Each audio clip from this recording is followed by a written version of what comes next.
last time on Season 7 of our Characterization series, Pawkatail Island, Lenny Lau got eliminated. There was no elimination for the episode. And now we have her on our Pokemon team. Though she won't be a prize hander for this season, but she's also now part of our family. If you want to see what happened last episode, we'll put it we'll put the episode link in the description down below, as well as the playlist for season 7 for this season of our Characterization series so far, which is soon to be over, as we're almost done. And with this season, we now have our final 6. That being Luz Norzora, from the Owl House, a human girl who at the age of 14 found a magical wizard place, and for her parental figures, the Owl Lady, former Wonderful teacher, along with her little tightening companion, King, and as well as later attended magic school at a place called Hexai, where she starts making friends and even turning enemies into allies, and even potential love lives and best friends. And then they give a destroying conspiracy within the Royal House, which where a guy named Philip Witherbean to be an evil cult of a human who's known as Bellows, said to be the most powerful witch in the Black Isles, but is really just a mortal man known as Philip Witherbean, and went researching magic and later wanted to destroy the others with the Coven conspiracy.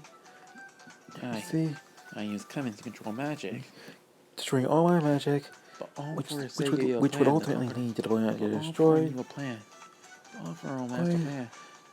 Which Luz, who is able to stop and restore order from the place, obviously. There is also Valentine from The Incredibles, as the other famous superheroes who was Bob Parr and Helen, who are known as Mr. Incredible and Alaska, respectively.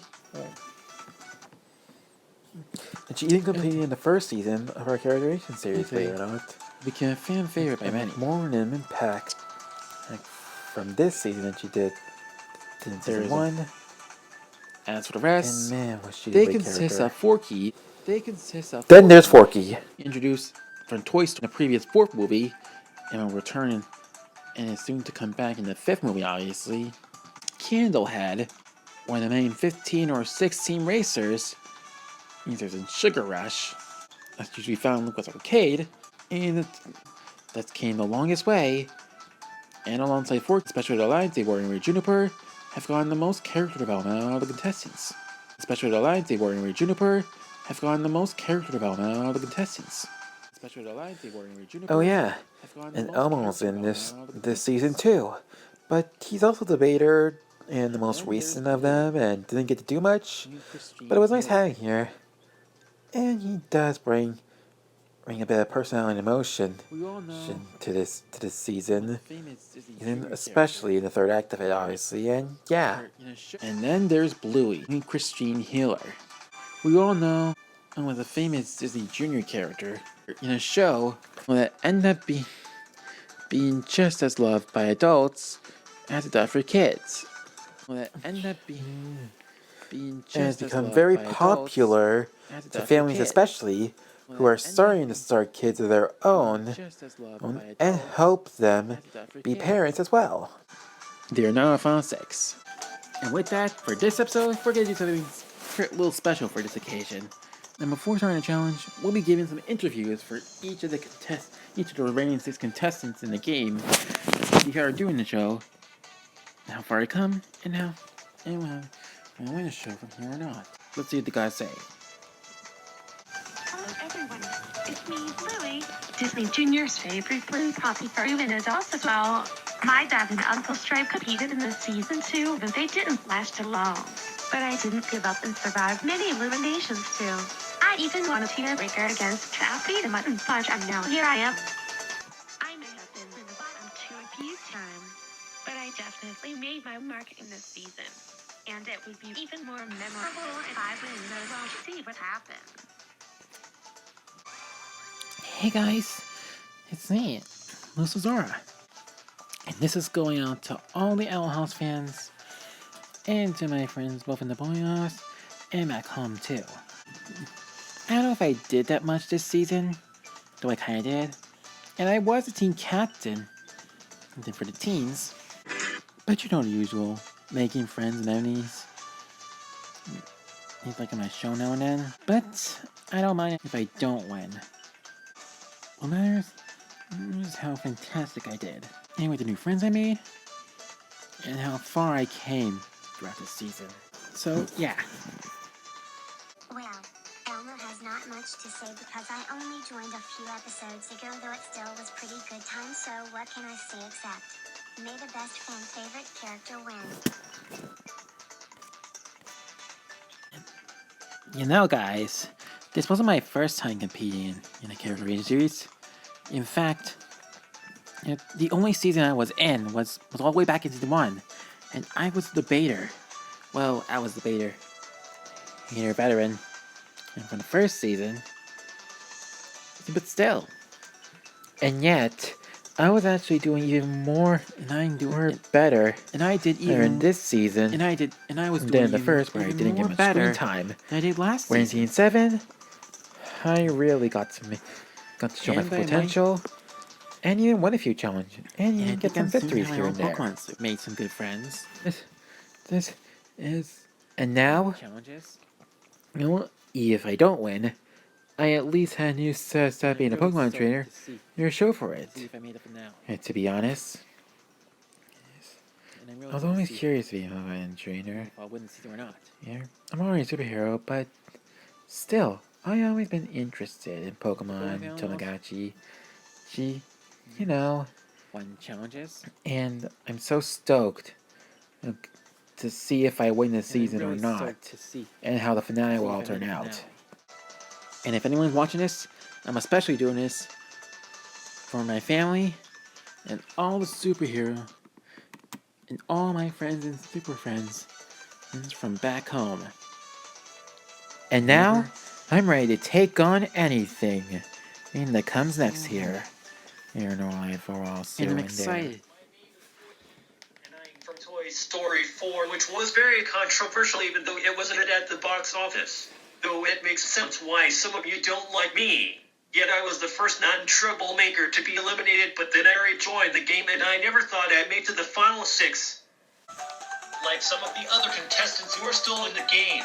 I won challenges, made some friends, and survived more bottom 2 and slash or TN breaker eliminations than could on my 3-fingered hands.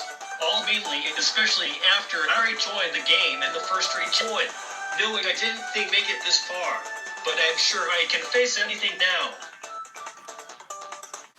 Hey guys, it's Weekend-headed. What else can I say that wasn't already said in this segment of the episode?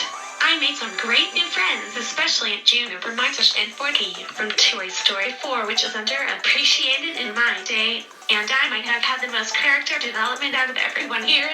And I even surpassed Traffic on Mutton Fudge, who if you're watching this, I'm winning this for all the races back home, including you. Even if you don't see me the real friend, but once you win, it'll use the $1 million to help you pay for Shigerish as well as Little X in general overall as well, and having it all be really them again. Wish me luck. And that's that. And now, with all the announcements said, it's time for our next challenge. And what is the challenge that we're letting them do today? I'm glad you asked. Since today is Valentine's Day, we're going to do a chocolate eating contest. Believe it or not. But not just any chocolates, actually. A few weeks ago when the Super Bowl weekend was starting, Anne and I made this new brownie recipe we learned at school as brownies with cookie dough, Oreos, and marshmallows in it, which we served for the Super Bowl party back home. We had a lot left over afterwards, apparently, and our trainer didn't want to go to waste, and since brownies are great in Valentine's Day and the Super Bowl takes place in February, Carrie thought why not save the rest of them we couldn't finish for this challenge. Right this way.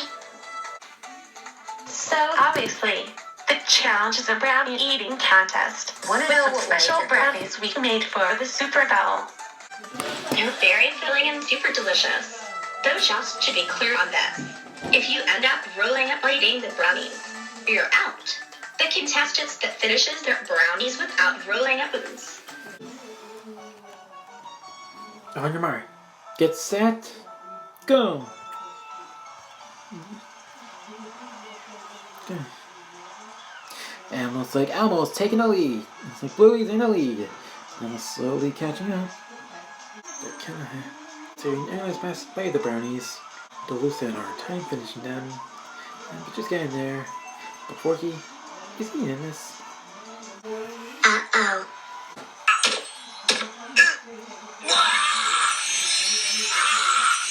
Oh. Oh, and Elmo is out. I guess Mouse threw up too. So Shazar as well. Oh man. Though I actually did enjoy the Brownies. Though I kind of set her down when Elmo started throwing out. Good thing it's Rainbow Barf though. Yeah, we don't use real vomit this season.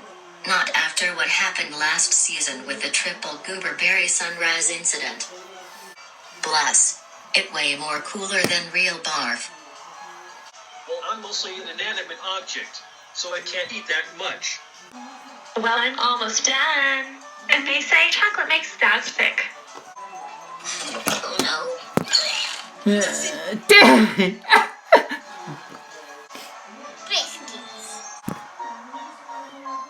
I win! Congratulations, Kimhead.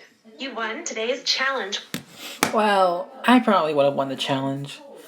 And since I don't have a problem drawing up when eating chocolate, but guys, chocolate is not always on dogs. Or at least not the dogs of my species from my show is, to be honest. Maybe those brownies really were too filling after all. Yeah, I guess so. But it's not like you, me, you look at the old ones of relation. Like, it's not like that the people that were up will be only contest of relation. All the rest are safe. Well, that isn't the case, right? Right? I jinxed us, didn't I? Yep, sorry, Lucy. It's loose. So yeah, vote for either Bluey, Eleanor, or Lucy Norseed to be eliminated and who to win the prize. And voters should hand out the prizes. Voting ends on Monday at 2 p.m. Eastern Time.